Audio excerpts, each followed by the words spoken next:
আর যে বাংলাদেশের যে স্বপ্ন নিয়ে ওরা রাস্তায় নামছিল নিজের জীবনে, আমার তো একটা মাত্র ভাই ছিল, আমাদেরও তো স্বপ্ন ছিল ভাইকে নিয়ে, তাই না? তো সে আমাদের স্বপ্নর কথা চিন্তা করে নাই, দেশের জন্যে নিজের জীবনের কথা চিন্তা না করে রাস্তায় নামছিল। ওর নাম আহনাফ হাবিব আশরাফুল্লাহ। ও হচ্ছে আশুলিয়ার আলমানারাত ইউনিভার্সিটির ট্রিপল ই বিভাগের 3rd ইয়ার স্টুডেন্ট ছিল। ও আশুলিয়া বাইপেল আন্দোলনে ছিল।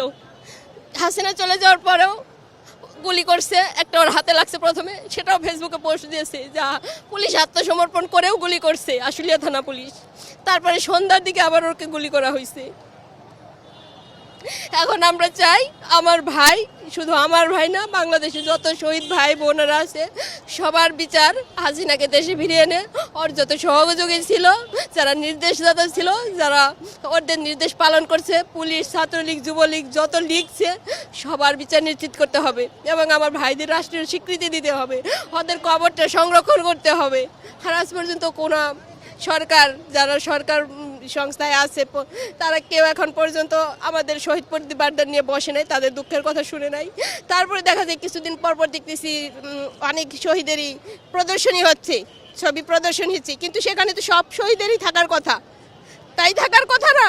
তাহলে কোটি কয়েক শহীদের ছবি প্রদর্শনী হচ্ছে, দেখাচ্ছে সব জায়গায়, যে কয়েকজনই দেখি, সবার ছবি তো দেখি না। কেন এই সব বৈষম্য হবে? না, এখনো দূর হয়নি আমি মনে করি, সব ক্ষেত্রে না, তবে এখনো হচ্ছে বৈষম্য। আর যে বাংলাদেশের যে স্বপ্ন নিয়ে ওরা রাস্তায় নামছিল নিজের জীবনে, আমার তো একটা মাত্র ভাই ছিল, আমাদেরও তো স্বপ্ন ছিল ভাইকে নিয়ে, তাই না? তো সে আমাদের স্বপ্নর কথা চিন্তা করে নাই, দেশের জন্যে নিজের জীবনের কথা চিন্তা না করে রাস্তায় নামছিল সোনার বাংলাদেশ গড়ার উদ্দেশ্যে, যেখানে সন্ত্রাস মুক্ত, চাঁদা মুক্ত, শৃঙ্খলাবদ্ধ, অপরাধ মুক্ত একটা সোনার বাংলা থাকবে। সেটা কেন হচ্ছে না? সেই স্বপ্নটা যেন, ওদের সেই স্বপ্নটা যেন পূরণ হয়, আর এইরকম স্বৈরাচারী শাসক যেন আর ফিরে আসতে না পারে হাসিনা, এবং ওর মতো স্বৈরাচারী যেন আর কেউ হয়ে উঠতে না পারে, সেটার দাবি। বেলা 4 ঘটির সময় পুলিশের গুলিতে নির্মমভাবে মারা গেছে। আমি এর বিচার চাই, যাতে আমার ছেলের আত্মার শান্তি হয়, এবং আমাকে সরকারি কোনো এ পর্যন্ত খোঁজ খবর নেওয়া হয়নি। হ্যাঁ, আমি অনেক আর্থিক সংকটে আছি, আমার পরিবার অসুস্থ, ছেলের কামাই দিয়ে আমি চলতাম, এখন আমি হতাশার মধ্যে দিন পার করছি। আমার নাম মোহাম্মদ সালাউদ্দিন, ছেলের নাম মোহাম্মদ রায়হান সাদ্দাম। শহীদ হয়েছে কমলাপুর মুগদা এলাকায়, পুলিশের গুলিতে, বিক্ষোভ চলাকালীন সময়ে, আন্দোলনের সময় পুলিশে গুলিতে মারা গেছে, যে দেখেন গুলিতে।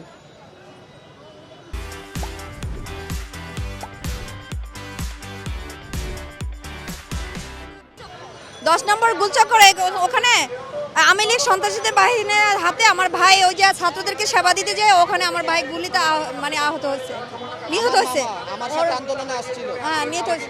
হ্যাঁ, বলতেছি যে আমার ভাই 6 মাস হয়ে গেছে, এখনো আমরা কোনো বিচার টিচার কোনো কিছু, কেউ আমাদের কাছে আসে কিছু জিজ্ঞাসা করে নেই। 6 মাস হয়ে গেছে আমার ভাইয়ের কোনো খুনিদেরকে, এখনো খুনিরা ঘুরে বেড়াচ্ছে, কিন্তু আমরা কোনো বিচার পাইনি। এখন সরকারের কাছে, সবার কাছে আমাদের একটাই দাবি, এই গণহত্যা, আমার যারা শহীদ হয়েছেন তাদের হত্যার যাতে আমরা বিচার, সুষ্ঠু একটা বিচার চাই আমরা। আর আমরা রাষ্ট্রমর্যাদা চাই, আর স্বৈরাচার শেখ হাসিনা যাতে আর বাংলার মাটিতে এখানে যাতে কখনো আওয়ামী লীগকে যাতে নিষিদ্ধ করা হয়, আর যাতে ওরা এই বাংলার মাটিতে যাতে না আসতে পারে। আমার 2টা মেয়ে আর একটা আছে 8 বছরের। আমার হাজব্যান্ডকে কোপায়া মারা হয়েছে আগারগাঁ এয়ারপোর্টের ওখানে।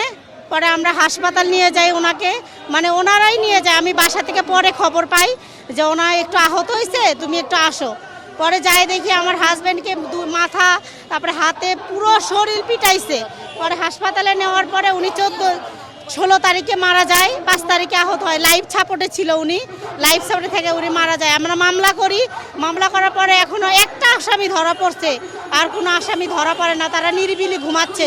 কিন্তু আয়ও আমাকে বলে যে আপনি তো খরচের টাকাই দেন না, তাহলে আপনাদেরকে কি আসামি ধরবে। আজকে আমি আমার বাচ্চাকে নিয়ে রাস্তায় আসছি বিচারের জন্য, আমার হাজব্যান্ডের যেন আমার স্বামী হত্যার যেন বিচার হয়। আর আজকে আমি 2টা বাচ্চা নিয়ে রাস্তায় ঘুরতেছি। আমার স্বামী একাই ইনকাম করতো, আমার ইনকাম করার কোনো লোক নেই। আজকে আমার বড় মেয়ের আমি পড়াইতে পারি নাই, পরে মাদ্রাসায় লাইনে দিয়ে দিছি। আজকে ছোট বাচ্চা নিয়ে আমি এখানে আসছি, আমাদের যদি একটু থাকার জায়গা করে দেয় সরকার, আমাকে একটা কর্মস্থল করে দেয়, না হলে আমি এই বাচ্চাকে নিয়ে কিভাবে এখানে থাকবো, বাচ্চাকে মানুষ করব কিভাবে, আমি আসলে জানি না।